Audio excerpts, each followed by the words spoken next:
North Korea में आज की तारीख में किम डायनेस्टी की तीसरी पीढ़ी रूल कर रही है। लेकिन अगर हम बात करें नॉर्थ कोरिया में इस डायनेस्टी को स्टार्ट करने वाले किम इल संग की, तो ये जानना काफी दिलचस्प होगा कि आखिर नॉर्थ कोरिया की कमान उनके हाथ में कैसे आई। तो जानने के लिए इस वीडियो में आखिर तक बने रहना। वो तारीख थी 14 अक्टूबर और साल 1945। उत्तर कोरिया की राजधानी प्योंगयांग के स्टेडियम में ऑर्गेनाइज एक पब्लिक मीटिंग में किम डायनेस्टी के 33 वर्षीय किम इल संग सोवियत संघ के आर्मी ऑफिसर के रूप में मौजूद थे। वो इस भव्य समारोह में सोवियत संघ की सेना का वेलकम करने के लिए तैयार थे। वो भाषण पढ़ने के लिए मंच पर मौजूद भी थे। उनका लिखा हुआ भाषण भी उनके सामने था। वहां मौजूद एक आदमी ऐसा भी था जिसकी नजर में किम इल संग नीले कपड़ों में किसी चाइनीज रेस्टोरेंट के डिलीवरी बॉय की तरह नजर आ रहे थे।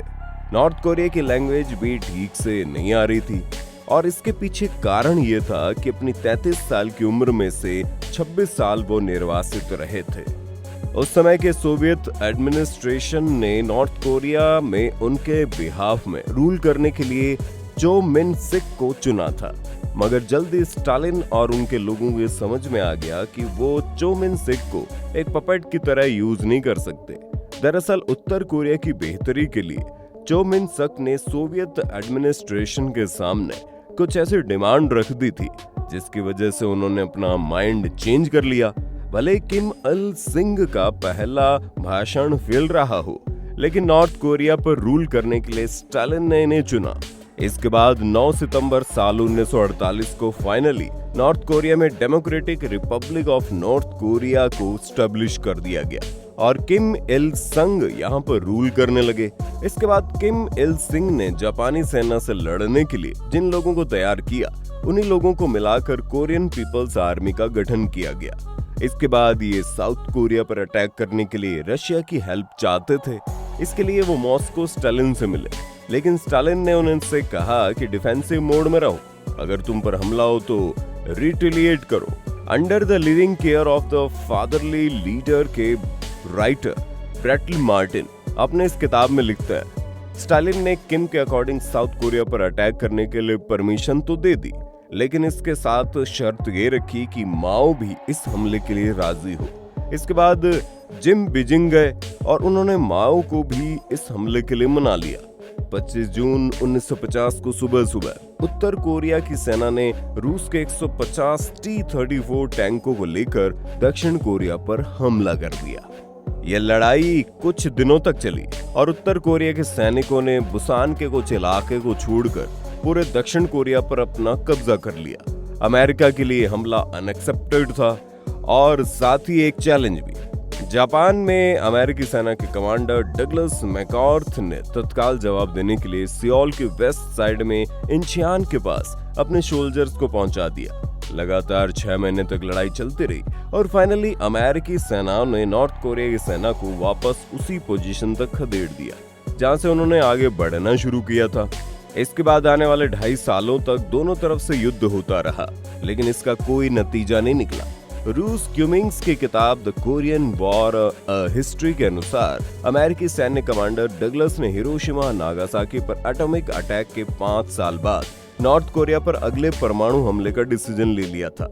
लेकिन फिर इस डिसीजन को बदलते हुए अमेरिका ने उत्तर कोरिया पर 6,35,000 टन के बम गिराए थे, जिनमें से 2 लाख बम केवल प्योंगयांग शहर पर गिराए गए थे। आबादी के हिसाब से देखा जाए तो अमेरिका ने इस शहर में हर एक आदमी के लिए 1 बम गिराया था। इतनी आबादी झेलने के बाद दोनों पक्षों को 27 जुलाई 1953 को सीज फायर के लिए रेडी होना पड़ा। इसके बाद किम इल संग ने अपने देश पर ध्यान दिया, बिखरे और टूटे फूटे कंट्री को एक बार फिर फाइनली बिल्टअप किया और नॉर्थ कोरिया के लोगों पर अपना 100% कंट्रोल हासिल कर लिया। आंद्रे लानकोव ने अपने लिखी एक किताब the real north Korea life and politics is failed Stalinist utopia में लिखा, सुरक्षा एजेंसियों ने हर एक इंसान को अपनी निगरानी में ले लिया था। उत्तर कोरिया एक ऐसी घेराबंदी वाला देश बन गया जहां सरकारी सैनिक कभी भी किसी भी व्यक्ति के प्राइवेसी में एंटर कर सकते थे। सरकार ने पहाड़ी के दूर दराज वाले इलाकों में ऐसे लेबर कैंप बनाए थे जहां लोगों से सजा के तौर पर काम कराया जाता था और यहाँ खास तौर से उन लोगों को रखा जाता था जो सरकार के विरुद्ध आवाज उठाते थे। कुल मिलाकर नॉर्थ कोरियन एडमिनिस्ट्रेशन ने अपने हर एक सिटीजन को लाइफ को अपने कंट्रोल में ले लिया। नॉर्थ कोरिया के उस समय के सोवियत एम्बेसडर वी एवानोव ने अपनी डायरी में लिखा, वहां पर एडमिनिस्ट्रेशन पब्लिक को किम इल संग को भगवान बनाने पर तुला हुआ था। उन जगहों को भी टूरिस्ट प्लेस बना दिया गया जहां कहीं किम इल संग ने आराम किया था। विशेष रूप से उन जगहों की फिल्में भी बनी थी जहां कहीं किम इल सुंग के पैर पड़े थे। कोल्ड वॉर इंटरनेशनल हिस्ट्री में पब्लिश हुए एक आर्टिकल के अकॉर्डिंग कई ऐसे इंसिडेंट भी देखे गए जो हैरान कर देते थे। एक आदमी को 5 साल की सजा केवल इसलिए मिल गई क्योंकि उसने अपने बुक पर किम इल सुंग की फोटो प्रिंट वाले न्यूज़पेपर का कवर चढ़ा दिया था।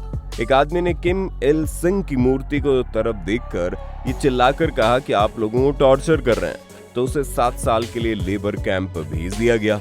साल 1957 में उत्तर कोरिया की पूरी आबादी को 3 हिस्सों में डिवाइड किया गया और इस डिवाइडेशन का बेसिस था किम इल संग के प्रति डिवोशन।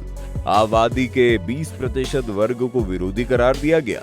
इसके बाद दूसरा वर्ग था जिसे ढुलमुल वर्ग कहा गया, यानी जिसका किम डायनेस्टी में डिवोशन पूरी तरह से कंफर्म नहीं था। उसके बाद मूल वर्ग उसे कहा गया जो पूरी तरह से किम डायनेस्टी को लेकर डिवोटेड था।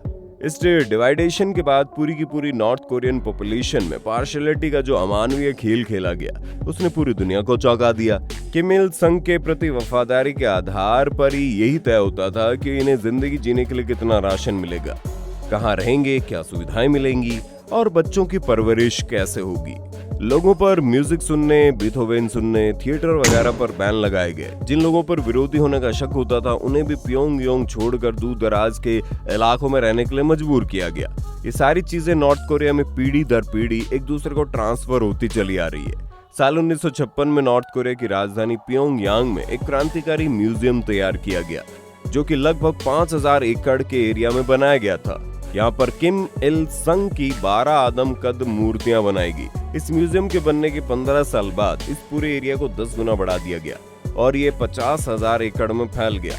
म्यूजियम के बाहर इन्हीं की 20 फुट ऊंची मूर्ति बनाई गई थी जिसमें वो अपनी कमर पर हाथ रखे खड़े हैं। इस मूर्ति के ऊपर फ्लड लाइट लगाएगी ताकि इसे कई किलोमीटर दूर से देखा जा सके।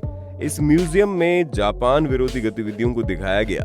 इस म्यूजियम में किम इल संग के द्वारा यूज की गई पर्सनल चीजें भी रखी गई, उनके दस्ताने, पर्स, बेल्ट, जूते वगैरह। नॉर्थ कोरिया में बिकने वाली हर किताब में किम इल संग की किताबें की बातें लिखी गई। वो किताब इंजीनियरिंग से रिलेटेड है और फिर मॉलिक्यूलर बायोलॉजी से। हर किताब में किम इल संग के द्वारा किए गए काम का डिस्क्रिप्शन जरूरी होता था। साल 1968 में सरकार ने देश में मौजूद तमाम विदेशी किताबों को जब्त कर लिया। किम इल सुंग नॉर्थ कोरिया लीडर नाम की किताब के राइटर डे सूक सन लिखा कि साल 1968 में किम ने दक्षिण कोरिया के राष्ट्रपति पार चुंग की हत्या के लिए अपने यहाँ से कमांडो का दल भेजा। हालांकि वो सक्सेस नहीं हो पाए और कुछ कमांडो घटनास्थल पर ही मारे गए। इस घटना के कुछ दिन बाद प्योंग ग्लो नाम की एक अमेरिकी स्पाई बोट को पकड़ लिया गया। चालक दल के 80 सदस्यों को यातनाएं दी गई और उन्हें जेल में बंद करके रखा गया।